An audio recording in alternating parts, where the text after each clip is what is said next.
Well, obviously a good win at Air Force. Very appreciative of all the fans that drove up. Thought we played terrific basketball.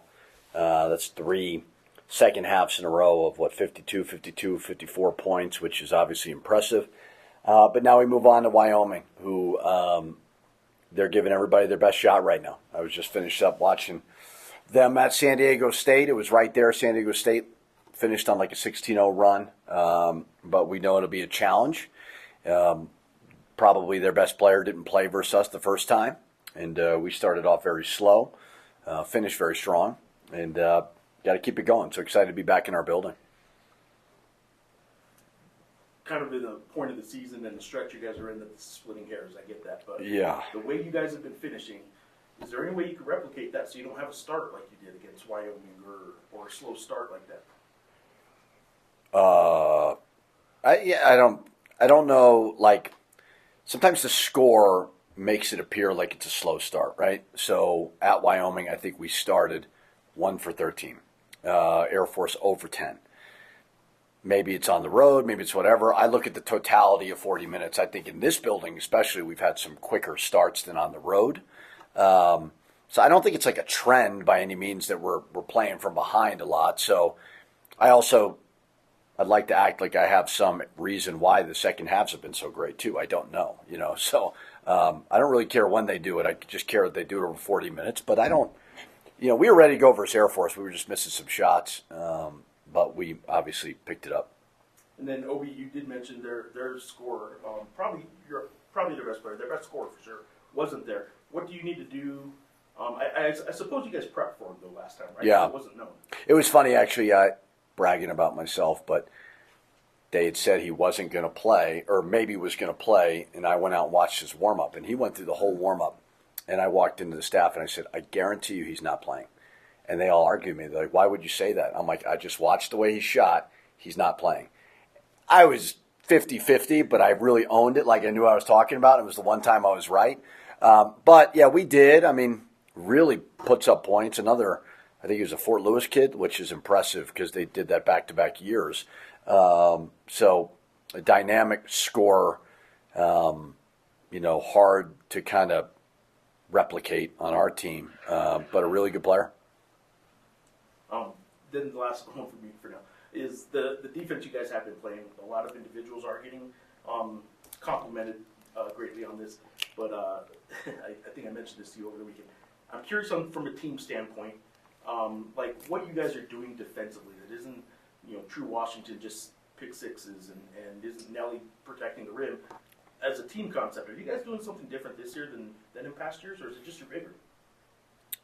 I don't think there's anything different. There's nothing schematically different. I think the general plan is the same. I absolutely think length helps. It just does. And we got to continue to look at that in recruiting. Now, we had smaller guards and still won 26 games, so it wasn't like we were bad. But the length helps for sure.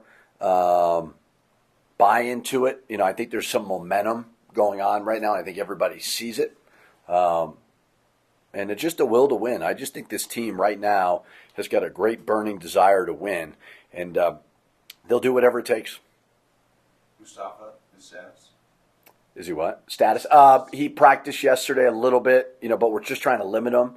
I would assume game time decision. It's going to be one of those deals, I think, where it's just a pain tolerance thing. And he's a tough kid. So we'll give him another look today. They may seem better, but I think rest is the key with that. And you looked, not to take anything away from him, but you looked fine against Air Force. What did you learn about your team playing without one of the starters? Well, we're certainly not better without him. Very, very important player to what we do. Just need him healthy. Jovan rebounded the ball well, made a nice move in the post, but he's probably better off the bench. He seems more comfortable in that role. But if he does have to go tomorrow, he'll be a little bit more ready than before. It was great to get Sacco some minutes. Also looked at Filip at the 4 as well. So we've got decent enough depth to where we can put in some contingency plans, but we need to get Mustafa back. The extending the defense, it seems like your players are really comfortable when they're extending the defense, three-quarter, whatever you're doing there. But it seems to get the pace in line with the way you guys like to play. Yeah, I mean, we've always been a pretty high steal team. Blocking shots, definitely have more of that last year with JT and Nelly. But pretty impressive at times of True shooting the gaps, getting some steals. Donovan, we're not telling them to gamble like crazy by any means, but through scouting, if you feel like you could sniff something out, go ahead and do it. And I think it's why we're one of the better fast break teams, is because we get steals, goes against a non-set defense.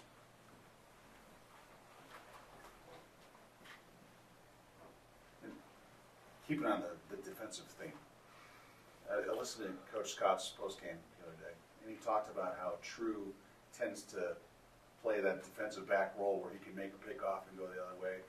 And he talked about Nolan being out there too. Is that your best defensive lineup, was when you have Nolan and True on the floor at the same time, maybe looking for that pick six? It's a physical lineup.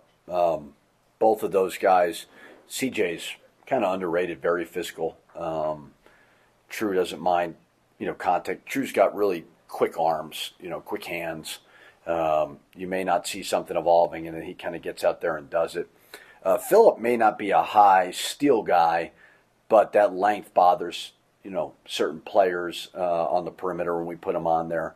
Donovan has the ability to where he can challenge a shot, he can block a shot. Had that blocked 3 at our place. So overall, I think they're all collectively. That's what I've liked about them. I don't think there's one lineup. I think there is just a overall belief that that's got to be our mindset. And I've thought about this question a lot. It's Great. the first question I've had all year Yeah. for you. You have 6 different uniforms in your rotation, and you're about to unveil a 7th, which is top secret. No one's seen it. I'm curious, who decides which uniforms you're going to wear? Because you have 2 primary red, 2 primary. Yeah. Is it like a team meeting? Well, now that Eddie's gone, Fern's got other things on his mind. We just do it without asking anybody. So once Fern gets his feet from underneath him, he'll probably stop with all the uniforms. Eddie liked control of the uniforms a little bit. He used to fight with us, not in a serious way. We'd always mess around with him, but honestly, I think marketing does. A lot of uniforms, that's for sure. Probably the most I've ever been a part of. I'm pushing for next year some type of black uniform to have a blackout, but that's like an AD's worst nightmare because fans email them and complain all the time. So if our fans don't complain, help us out. We could do a blackout next year. That'd be fun for recruiting. Coach, what's your biggest challenge when you have teams that are trending differently? I mean, Wyoming's coming in. There's no secret that they've lost close games. But you guys are trending upward. It seems like the Lobos are getting better each game. What's your biggest challenge to get your team ready for that? And any comments also on the bench play? It seems like your bench is coming in and really contributing a lot more than early in the season. Yeah, I mean, God, it's almost mid-February. If I'm motivating guys to get ready for these games, then we've got some serious problems. Wyoming is playing teams tough. They had us down by 14 at halftime. So if our guys don't see it right now, that would be really disappointing. So I think they understand that every game counts. Sure, we've got great momentum, but probably is a little bit overrated. I think Wyoming can beat anybody. As for the bench, I like the minutes the guys are giving us. CJ's very, very comfortable off the bench, and he's like a 6th starter. To be able to plug in a freshman in Jovan when you're down a senior captain, and he played admirably, was great. Hatiki brings great energy off the bench as well. Braden does. Sacco give us good stuff. Quentin did. So everybody's got to be ready. We've got 7 games left plus whatever, and you want to be healthy, but you never know. And guys got to be alert and ready. Coach, you mentioned at the outset about getting back into your building, and we know Utah State's already sold out this weekend. It'd be really big to get a great crowd for the game against Wyoming as well. What has the crowd meant here in recent home games when you guys have had those massive runs? Well, I've talked about it a lot. It's everything to this program. I know there's tickets still available, which is disappointing. Not that I'm bashing our fans, but we're playing some meaningful games right now. I know the time is late, but these guys rally around the fans, and a packed pit is an advantage. And we're fighting for a championship like a couple teams are. We're fighting to get in the NCAA tournament. And all the support that we get is I appreciate every single person that buys a ticket here and all the support on the road, in the pit. So we got to hold serve at home. And we've been able to do that in conference. It's not easy. And, we'll be excited for tomorrow night. I don't know if this is as good as a uniform question, but a couple. It's not a horrible question. You said way worse. But a couple of your favorites here for you. One is, I want to ask you, is Nelly going to hit a three-pointer this year? I think he's 0 for 5 in his career, correct? Or with me. Is it this year? This year. Yeah. So he's 0 for 5. It's funny. One at Iona. Yeah. So he, well, when it happened, I've told him in practice when he's been open, I'm like, shoot it. But what I didn't like about that shot was he pump faked, he hesitated. It was not a rhythm shot because he can hit a 3. But like I told him after the game, keep getting 21 rebounds. I don't care. You can shoot half-court shots for all I care. So I don't know if he'll get one or not. I like with big guys if they could do it in the middle, top of the key versus you kind of towards the left. A little bit easier, but just shoot it. If you're open, shoot it.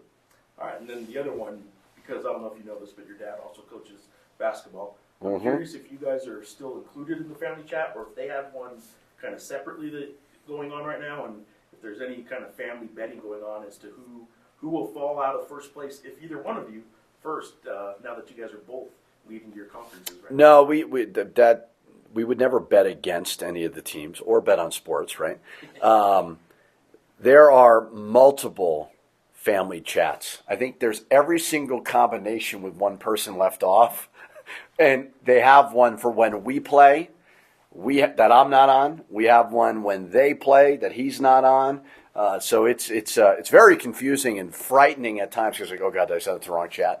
But nevertheless, no, I mean it's fun. I mean it's their games are on a little bit earlier than ours. I always know when they're not watching because I'll check the chat and then I'll get like the 3 a.m. our time. Like great win. I'm like I know you didn't watch. But no, I mean it's fun. I mean it's exciting, and we both got to keep it rolling. And then one follow-up to that is I've heard you say this, be asked this by John Rothstein yesterday.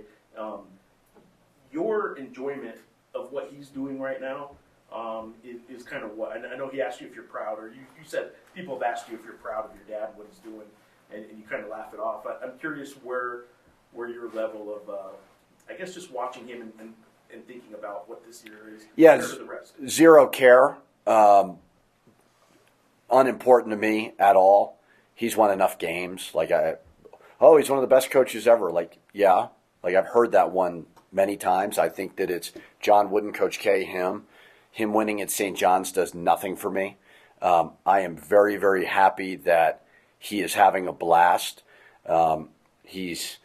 People are saying, oh, I can't believe the job he's done. Like, what do you mean you can't believe the job he's done? He's done it for like 40 years. He's one of the best coaches to ever coach the game of basketball. I love the fact that he seems happy. But when you have a dad who is 72, Sports Center, rankings, Coach of the Year stuff means nothing to me. I want him to be healthy and happy. And he seems to be having fun. Seems like he's got a good group of guys. But he's had an amazing career, and I want whatever he does to prolong his life. And he's in great shape, and he's healthy, and maybe this is. That's all I care about. I really do. I mean, I watch every game. I want him to win. But he's been doing this for a long time, and he doesn't need to win any more games to validate his career. That being said, Coach, how much of your father's influence has influenced you as a coach? Yeah, I mean, a lot. I've worked for 2 Hall of Famers, 2 of the best to ever do it. I do it my way. I do. I don't seek his counsel during the season. I don't ask Billy Donovan what he would do on a ball screen. Like, this is my program, humbly speaking. But to have him as a resource, more about the totality of it all, not about, hey, what would you do versus zone? Like, we don't get into all that. I can figure that out. But to have like him as a mentor, Billy Donovan as a mentor of just how to deal with this whole thing is great. And but he's my dad. I'm more interested in if he's interested in my kids. And, my family. Like, it's not as sports is great. It's our life, but as I kind of said about him and coaching, like, pretty unimportant to me. This is year 13 of doing it. He's got a great influence on me. His competitive desire and spirit, unbelievable. His energy at that age is remarkable, and it's just it's inspiring, right? Very much so. But at the end of the day, like, he's a grandfather. He's my father, and I love him for that. One more other coach question now. Mm-hmm. Sundance is in his first year as a head coach. Now he's been high energy, like, as an assistant forever. What is Sundance doing that's made them competitive in all these games, especially when he took over a team after the portal was almost closed? Yeah. When did he get the job? In May, I think. Yeah. So I think the portal was closed, right? But then it opens again. Yeah. For his roster. Very, very impressive. He is, you hate to say it, building a culture, but, he had a great influence, Jeff Linder, a terrific coach. Still keep in touch with him. They run stuff similar offensively, I would say, very, very similar. And then he has his own energy to it. The way that he's fiery, he's emotional, he's positive, he's spirited. So it's great. I think he's going to do a great job at Wyoming. He's a perfect fit for that place. I don't know if he's from there, but I know he's from the state of Wyoming, cares about it. So I know he'll do a great job. I hope he does a horrible job tomorrow night. What are you feeling or sensing when you guys are on these extended runs? I just think that our pace and tempo that we play in, it exhausts teams. And majority of them just give up at the end of the game, last 10 minutes of the game. Majority of those runs were like that kind of stretch. So I think a lot of teams can't keep up that tempo with us, and that's the thing that is, Curious if you guys, in practice, what's the success rate of keeping that same tone every game when it's a Utah State preparation compared to an Air Force preparation, compared to a Wyoming, teams that are at the bottom of the standings and teams that are at the top? How are you guys able to kind of keep that same consistency in practice? You're asking for practice right now, or for the games in games? For practice, like preparation and. Yeah, coaches try not keep not going very long, so we can go really hard, So we go like for an hour and a half, but we can go really hard and get that that like energy up, and that's the most important thing. Like you're not gonna play in games for like 2 hours or 3 hours, and that's what the coach is doing right now during this season, in season, and that's the big thing, I think. Yeah. So, in your opinion, why has this team gotten better? Obviously you're in the locker rooms, you play, you practice together. Number one, and number two, are you enjoying playing with Jovan at the same time? Yeah. You can speak a different language, right? You said this guy's not that good at this in a different language. They can't understand you, right? Yeah, no, Jovan is really good at Serbian language, and I enjoy playing with him and with all of our guys. We're all great guys in the team, and our chemistry is great. And the second question was about how. Your opinion on the team surging? Why are you guys playing so well together at this point? Yeah, I think our emergency, on defensive end lately, it's been great, and I think our defense has improved so much in the last month, and that's the most important thing for us, and how like people say, defense wins championship and offense wins games, and that's the thing for us, yeah. So you've had moments where you have had the assignment on an opposing wing. You had Miles Bird, you had a lot of Nick Clifford, you had a lot of assignments on really good players, and you've been successful at it. Drew's had moments where he's doing his thing, his steals and layups at the other end. Nelly's a guy that's being talked about as maybe a defensive player of the year. I'm curious, I'll ask you, who's the best defensive player on this team? I can't really say one. I think we're all great defensive players. Drew is obviously amazing at steals, stealing, being in the gaps, and then just jumping out to that passing lane, which is like incredible. I've never seen someone like that. When the guy blows by you, Nelly's waiting down there to help you out, and it's just so many guys on the team that can do a lot of different things. So, yeah, I can't say one guy, but yeah. And then your skill set, I think, from back when like Brandon saw you in Serbia and stuff, like I think it was more of an offensive skill set. When did you start? Do you consider yourself a really good defensive player, and when did that start emerging?